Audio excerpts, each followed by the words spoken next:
Hei og velkommen tilbake til kanalen. Hei og velkommen tilbake til kanalen. I dag skal vi snakke om en viktig leksjon fra en klassisk bok. I dag skal vi snakke om en viktig leksjon fra en klassisk bok. Acre of Diamonds av Russell H. Conwell. Dette er en inspirerende historie som handler om hvor ofte vi overser mulighetene rett foran oss. Acre of Diamonds av Russell H. Conwell. Dette er en inspirerende historie som handler om hvor ofte vi overser mulighetene rett foran oss. Hva handler boka om? Hva handler boka om? Boken starter med en enkel, men kraftfull historie. Boken starter med en enkel, men kraftfull historie. En gang for lenge siden levde det en bonde som hørte historier om folk som ble rike ved å finne diamanter. En gang for lenge siden levde det en bonde som hørte historier om folk som ble rike ved å finne diamanter. Han ble så fascinert av tanken på rikdom at han solgte gården sin og reiste ut for å finne diamanter.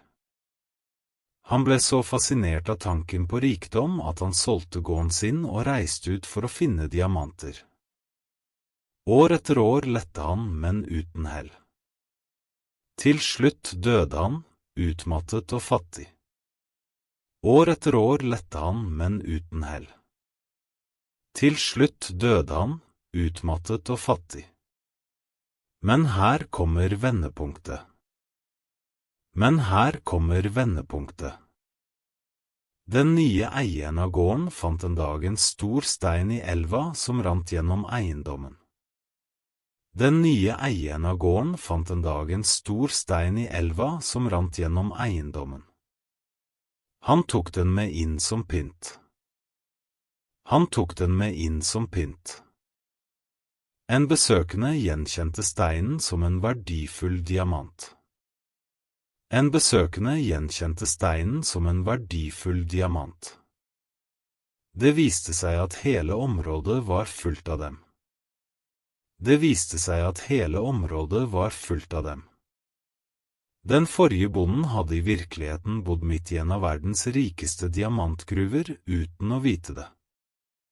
Den forrige bonden hadde i virkeligheten bodd midt i en av verdens rikeste diamantgruver uten å vite det. Hva er leksjonen? Hva er leksjonen? Den virkelige rikdommen finnes ofte rett foran oss. Den virkelige rikdommen finnes ofte rett foran oss. Mange av oss drømmer om å lykkes et annet sted, med et annet liv, i en annen jobb, et annet forhold. Mange av oss drømmer om å lykkes et annet sted, med et annet liv, i en annen jobb, et annet forhold. Og vi glemmer å se verdien i det vi allerede har. Og vi glemmer å se verdien i det vi allerede har. Denne historien lærer oss å se nærmere på vår egen situasjon før vi drar ut på jakt etter noe nytt. Denne historien lærer oss å se nærmere på vår egen situasjon før vi drar ut på jakt etter noe nytt. Hvordan kan vi bruke dette i vårt eget liv? Hvordan kan vi bruke dette i vårt eget liv? Vurder det du allerede har. Still deg spørsmålet. Vurder det du allerede har. Still deg spørsmålet. Har jeg ubrukte muligheter rundt meg? Har jeg ubrukte muligheter rundt meg? Kanskje du har en ferdighet du kan utvikle. Kanskje det er kontakter, erfaringer eller ressurser i livet ditt som du undervurderer. Kanskje du har en ferdighet du kan utvikle. Kanskje det er kontakter, erfaringer eller ressurser i livet ditt som du undervurderer. Utvikle deg der du er. Utvikle deg der du er. I stedet for å drømme deg bort, prøv å vokse der du allerede er. I stedet for å drømme deg bort, prøv å vokse der du allerede er. Hvis du jobber i en vanlig jobb. Hvis du jobber i en vanlig jobb. Lær noe nytt der. Hvis du bor et sted du synes kjedelig. Lær noe nytt der. Hvis du bor et sted du synes kjedelig. Let etter mulighetene det stedet faktisk gir deg. Let etter mulighetene det stedet faktisk gir deg. Forstå verdi over tid. Forstå verdi over tid.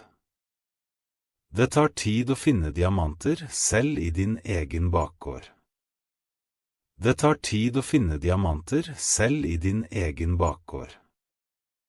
Du må grave, undersøke, lære og være tålmodig. Du må grave, undersøke, lære og være tålmodig. Ikke gi opp fordi du ikke ser resultater med en gang. Ikke gi opp fordi du ikke ser resultater med en gang. Eksempel fra hverdagen. Eksempel fra hverdagen. La oss si at du prøver å lære norsk. La oss si at du prøver å lære norsk. Og føler at det vanskelig, og at du aldri kommer til å snakke flytende. Og føler at det vanskelig, og at du aldri kommer til å snakke flytende. Du vurderer kanskje å gi opp og begynne på noe helt annet. Du vurderer kanskje å gi opp og begynne på noe helt annet. Men kanskje det i akkurat det du jobber med nå, språklæring, at diamanten ligger. Men kanskje det i akkurat det du jobber med nå, språklæring, at diamanten ligger. Kanskje du kan bruke språket til å få en ny jobb. Kanskje du kan bruke språket til å få en ny jobb. Kanskje du kan hjelpe andre å lære norsk, akkurat som denne kanalen gjør. Kanskje du kan hjelpe andre å lære norsk, akkurat som denne kanalen gjør. Kanskje språket gir deg tilgang til nye venner og kulturer. Kanskje språket gir deg tilgang til nye venner og kulturer.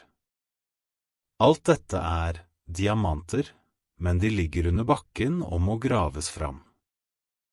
Alt dette diamanter, men de ligger under bakken og må graves fram.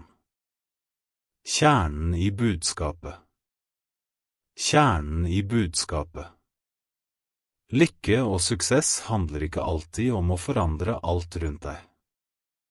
Lykke og suksess handler ikke alltid om å forandre alt rundt deg.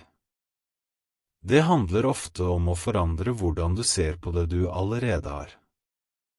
Det handler ofte om å forandre hvordan du ser på det du allerede har. Akkurat nå, akkurat der du kan det finnes uendelige muligheter. Akkurat nå, akkurat der du kan det finnes uendelige muligheter.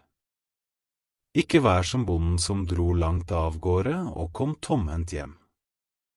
Ikke vær som bonden som dro langt av gårde og kom tomhendt hjem.